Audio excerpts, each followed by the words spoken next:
The Lord be with you. A reading from the Holy Gospel according to Luke. Some Sadducees who denied that there is a resurrection came forward. Jesus said to them, "The children of this age marry and remarry, but those who are deemed worthy to attain to the coming age and to the resurrection of the dead neither marry nor are given in marriage. They can no longer die, for they are like angels, and they are the children of God, because they are the ones who will rise. That the dead will rise, even Moses made known in the passage about the bush, when he called out, 'Lord, the God of Abraham, the God of Isaac, and the God of Jacob.' And he is not God of the dead, but of the living, for to him all are alive." The Gospel of the Lord.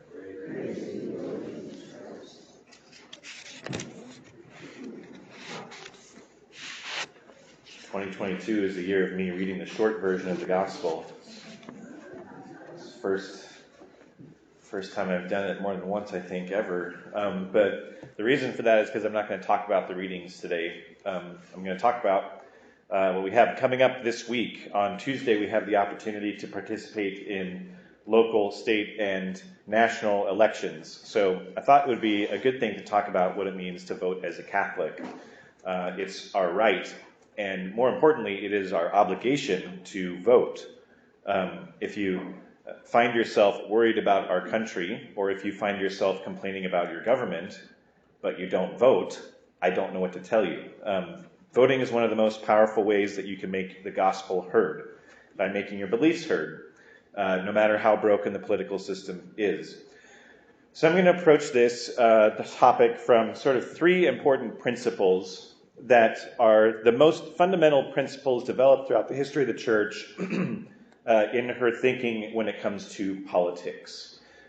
Politics is nothing more than the arranging of human persons at different levels of government. And so these three principles, they make it possible for society to be ordered in a Christian manner. These principles are collectively known as what we call Catholic social teaching. And I had a whole semester-long class on this in the seminary. There are more than three principles. There are dozens and dozens, but the three main ones I'm going to talk about today. These principles of Catholic social teaching, they come into play when you pay your taxes. They come into play when you choose your favorite charities. They come into play when nations wage war or enforce laws. Catholic social teaching principles come into play when you examine your conscience before you go to confession. They come into play when responding to a crisis or a natural disaster. And most appropriately for us this week, these principles come into play when we vote for political candidates. The most basic and most fundamental of these principles in Catholic social teaching, the one that you always have to look at first, the one that is the measuring stick of all others, the first principle that allows us to even begin to talk about any other rights or principles is this: that every human life has dignity from conception to death, to natural death. We believe that every person is precious and unrepeatable. That is a truth of our faith, one of the very first truths of our faith. And we believe that people are more important than things. We even believe that people are more important than freedom. And the measure of every institution, the measure of every society, the measure of every political candidate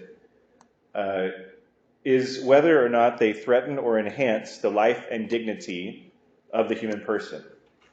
John Paul II very famously said that the denial to the right of life in principle sets the stage in principle for the denial of all other rights. And this is even more important now because with the repeal of Roe versus Wade, legislatures can do whatever they want with abortion, and they will if we allow them to, whether it's guaranteeing full-term abortions or partial birth abortions, or, believe it or not, post-birth abortions. And now abortion pills, which in effect turns the home into an abortion clinic. And Satan is very eager for that to happen. When you can turn the sanctity of the family into a place of death and the destruction of human life, well, there's nothing better in the devil's eyes than that. St. Teresa of Calcutta, St. Mother Teresa, she wrote a letter in 1994 to the United States Supreme Court. She wrote this, that abortion has deformed a great nation. The so-called right to abortion has pitted mothers against their children and women against men. It has shown violence and discord at the heart of the most intimate of human relationships. It has aggravated the derogation of the father's role in an increasingly fatherless society. It has portrayed the greatest gifts, a child, as a competitor, an intrusion, and an inconvenience. Human rights are not a privilege confirmed by government. They are every human being's entitlement by virtue of their humanity. The right to life does not depend and must not be declared to be contingent on the pleasure of anyone else, not even a parent or a sovereign. So you might ask yourself, well, what if there is a candidate who is sort of wishy-washy on abortion issues, but they on balance, that perhaps they might do, better. They might do much more for the country as a pro-choice candidate. Can you vote for that one if their effect on their nation or state or local government is going to be better in the long term? And the short answer is no. And the reason for this is that there's a very short list of what are commonly referred to as non-negotiables.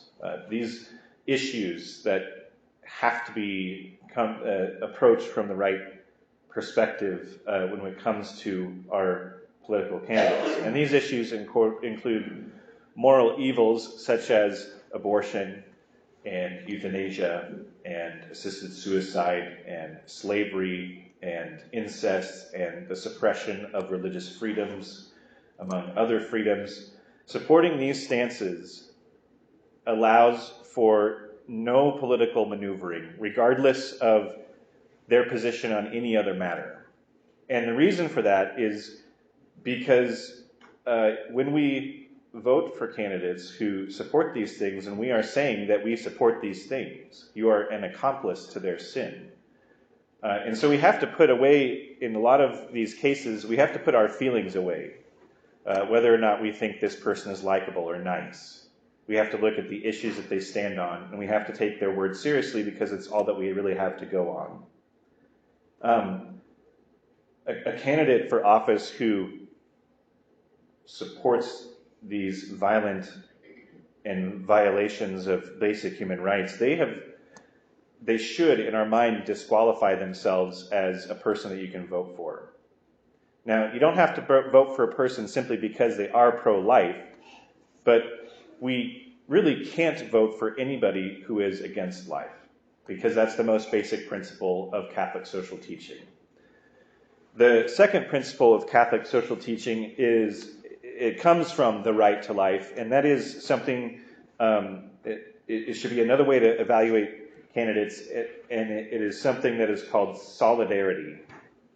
Solidarity is simply the understanding that we are a human family, and whatever our national or ethnic or economic or ideological or religious differences might be, we are our brother's keepers, whoever or wherever they may be. Basically, solidarity is seeing other people as your neighbor, even if they're strangers to you. Solidarity is not some,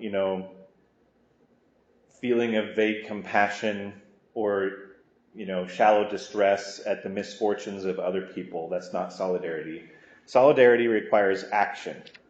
I've been talking about this the last few weeks. I don't know if anybody's noticed, but, taking action and specifically caring for the poor and the suffering.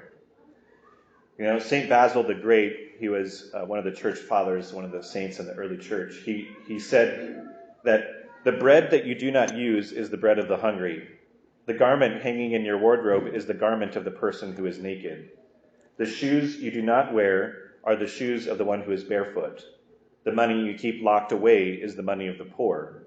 The acts of charity that you do not perform are the injustices that you commit. So in other words, what St. Basil is saying is that what we have really isn't ours. It's on loan to us from God.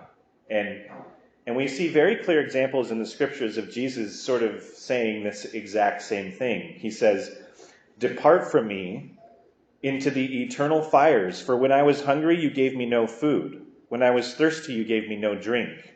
When I was ill and in prison, you did not visit me." What we do really matters. Jesus makes it quite clear in that passage that our salvation or our damnation depends on what we do for those who are in need. And so that's what solidarity is, helping other people carry their crosses. Being good citizens involves solidarity, building a culture of life and a civilization of love. It is a much broader obligation than the voting booth, but it starts at the voting booth.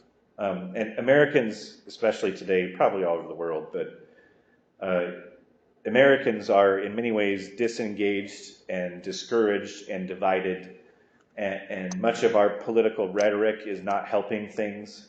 And family and community and taking action in public life, those are all on the decline. We all are more and more just kind of sticking to ourselves and worrying about number one. But we need to broaden our view of our communities. It's not just us, or it's not just our household or our family. We need to broaden our view of public life, which values every single life and aims for the flourishing of every single individual in the community. And that sort of vision won't come through an election. It comes through, well, first of all, Jesus Christ, and it comes through our action. So that's the second of the three main principles of Catholic social teaching, that is solidarity. And along with this principle of solidarity is the third principle of Catholic social teaching, and that is something that is referred to as subsidiarity. Subsidiarity, what it does is it basically puts a proper limit on the scope and the reach of government. And this is a principle in Catholic social teaching. Basically, what it says is that no higher level of organization should perform a function that can be handled effectively at a lower level of organization. The easiest way to summarize this principle is that government should be as small as possible and as big as necessary. And that is a principle of Catholic social teaching because it guarantees personal freedoms. It protects people from the abuses by a higher level of authority.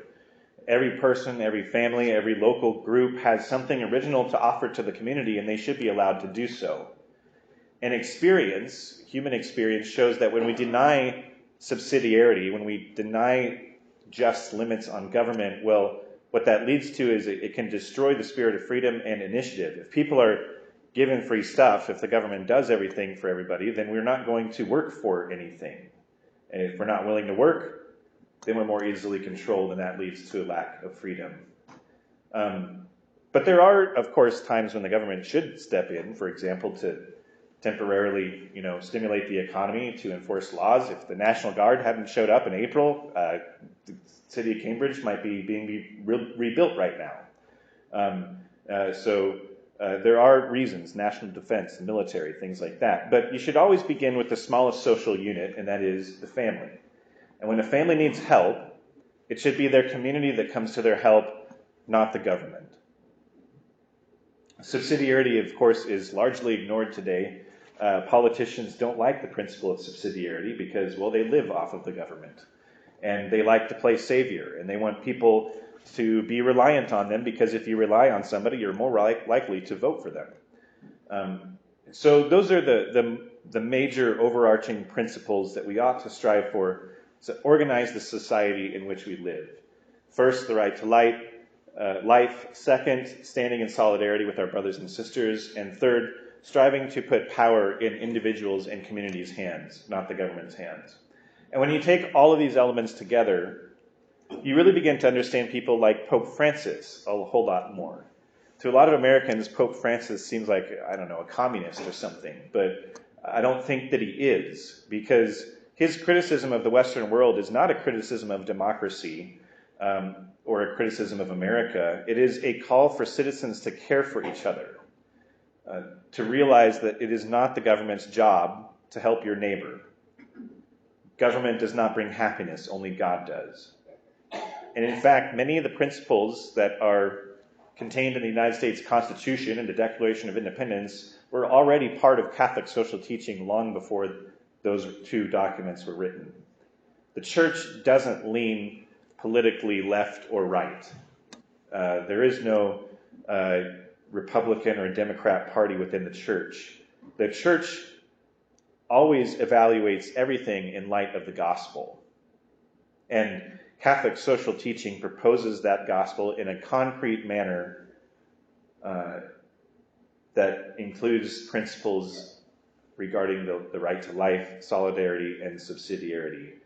And it's the way, those principles are the way of fostering human society in the way that God sort of has envisioned according to his design.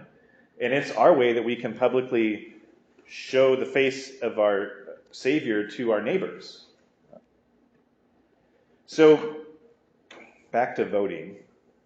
How do we apply these principles when we're voting? Because it's sort of a rare thing that a politician actually follows all of these principles, right? The answer is, generally speaking, that we have to vote according to our conscience. Now, that's a dangerous phrase because a lot of people think that your conscience is basically your opinions and your feelings. And that's not what your conscience actually is. Morality is not something that you invent. It's not a gut feeling. Conscience is the voice of truth, which is based off of reality and fact. And your opinions and your feelings, they need to be in harmony with that truth. And as Catholics, we have the benefit of 2,000 years of church teaching. We have the resources at our fingertips to inform ourselves with the actual truth. And as Catholics, we have the obligation to be correctly informed by those teachings, by the teaching of Jesus Christ and his church. So that's how we vote.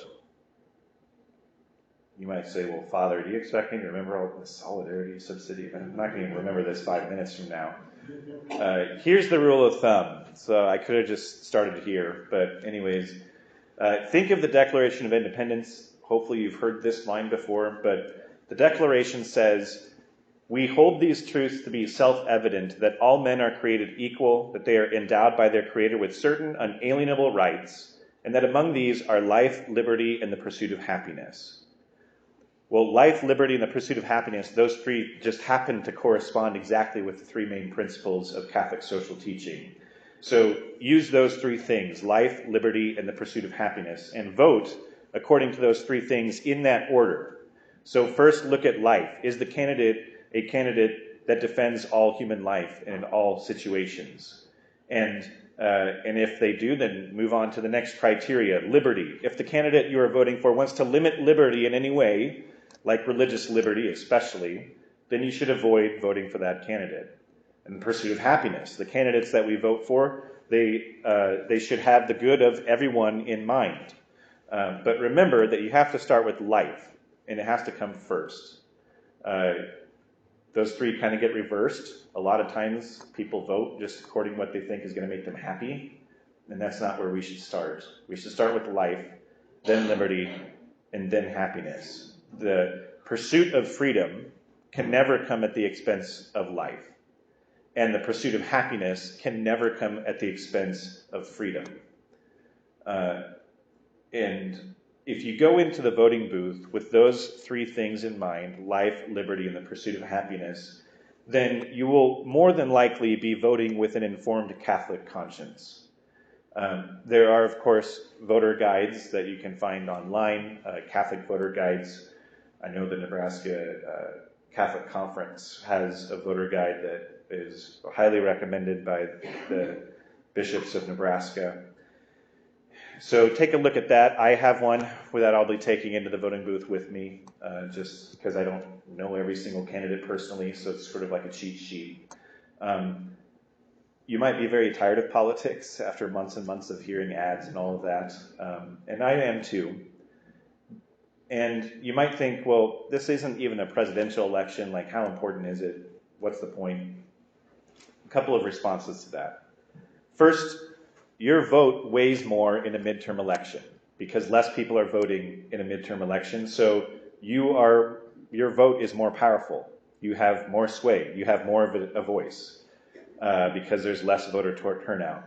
And second, presidential elections have very little to do with your daily life. Presidents have very little effect on your day-to-day living in any way. What is far more impactful are your local elections and state elections.